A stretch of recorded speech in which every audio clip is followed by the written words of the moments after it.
The mountains as metaphor looms large in the lives of marginalized people. People whose bones get crushed in the grind of capitalism, patriarchy, white supremacy. Eli Clare. Growing up, I was surrounded by physical mountains, the Appalachians. It was in these hills and hollers that I learned about myself, specifically my queerness, and the world around me. It was only later in life that I realized I was also confined by mountainous structures of oppression. These systems of violence that are invisible, yet all around us, and inside of us. Not only am I restricted by these mountains, but I also uphold many that harm those around me.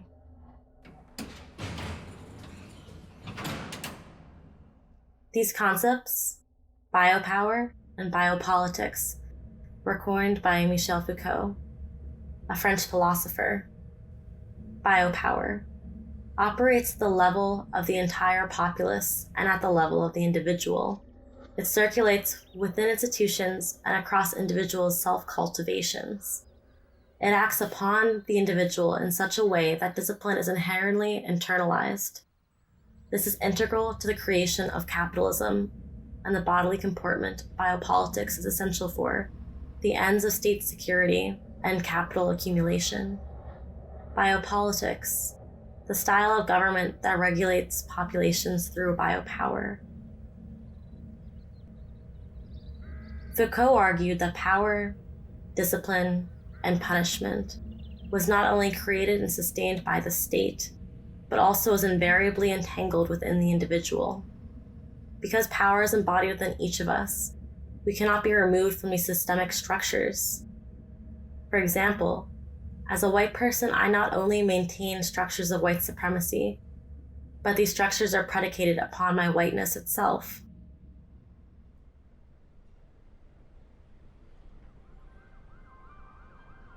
I'm currently located in Baltimore, Maryland, and I've never recognized the violence of my whiteness as visibly as in this city. I walk through space as an extension of, as well as an object and tool of the carceral system, the violent police state, and the militaristic capitalism that oppresses, injures, and kills Black folks in the city. Despite my personal politics, these structures exist because of and within me.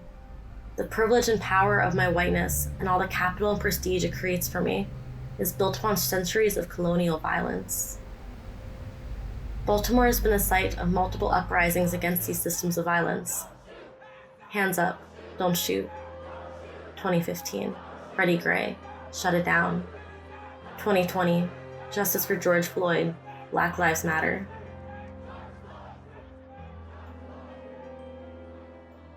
In May, one of my favorite scholar activists, someone I've written with and I'm lucky to call a friend, was shot with a rubber bullet by the police in California, protesting the murder of George Floyd. We've previously written on queer of color critique and Black trans protests as a form of choreopolitics together.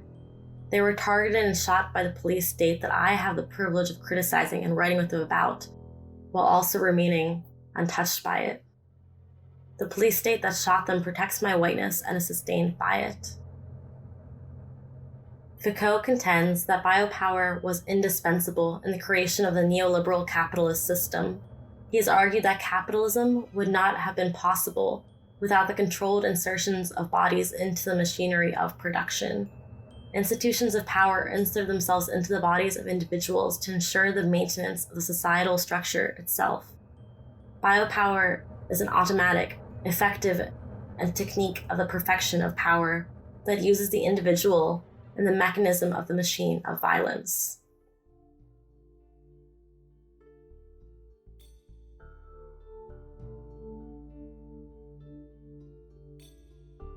Because we cannot escape from these institutions that we inherently uphold and are entangled with, we internalize dualistic and violent constructions of ourselves as well as others.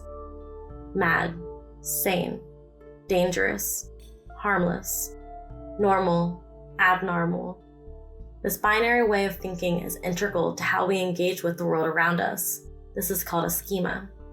We are incorporated into normalized systems that are grounded in and based out of patriarchy, speciesism, ableism, capitalism, racism, etc. This returns us to the work of Clare, a transcript theorist. If our bodies are sites that create and are created by the machineries of power, how can we transform them into spaces of liberation that subvert, challenge, and dismantle these structures of violence? Clare has written about the concept he has named the stolen body. We've established that each of our bodies are components of our societal system, yet many people still feel at home in their body. For many of us, though, we feel like our bodies have been taken. I have written that this can occur through sexual assault or gender dysphoria, but a body can also be stolen because of other harm done by racial violence, capitalism, environmental degradation, toxicity, ableism, and/or speciesism. For me, my body sometimes feels alien to myself because of the harms the mountains we began with have enacted onto it. Sexual assault, transphobia, homophobia, patriarchy, capitalism, ableism.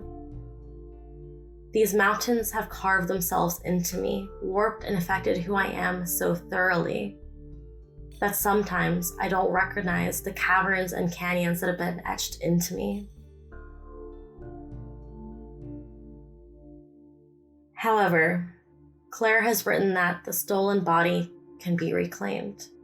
Even though some people, unlike myself, do feel at home in their body, it has already been stolen by the biopolitics discussed earlier. If we cannot extricate ourselves from these institutions of power, how can we fight against these systems?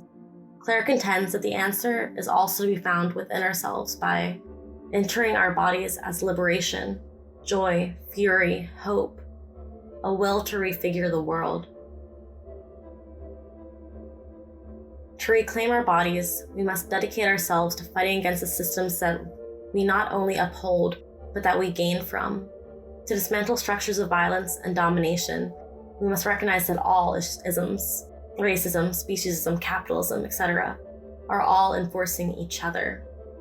The second is acknowledging that it is not enough to consider yourself not a racist, not a speciesist, not a capitalist, because these systems are sustained by each of us.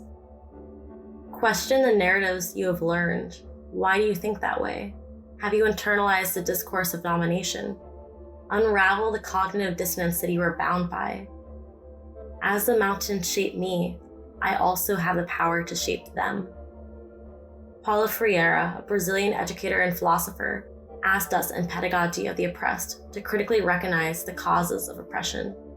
He contends that the oppressed adapt to the structure of domination in which they are immersed. Oppression is born within each of us, but so too is liberation. Our bodies are gifted with immense power.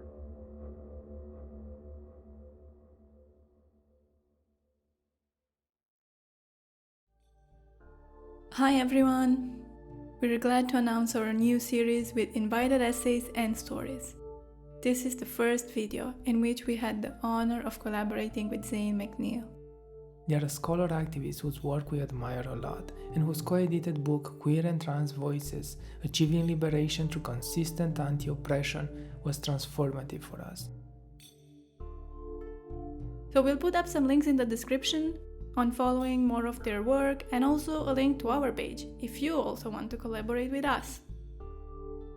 Thanks to all our patrons who stayed with us through this time, and thank you so much for watching this video.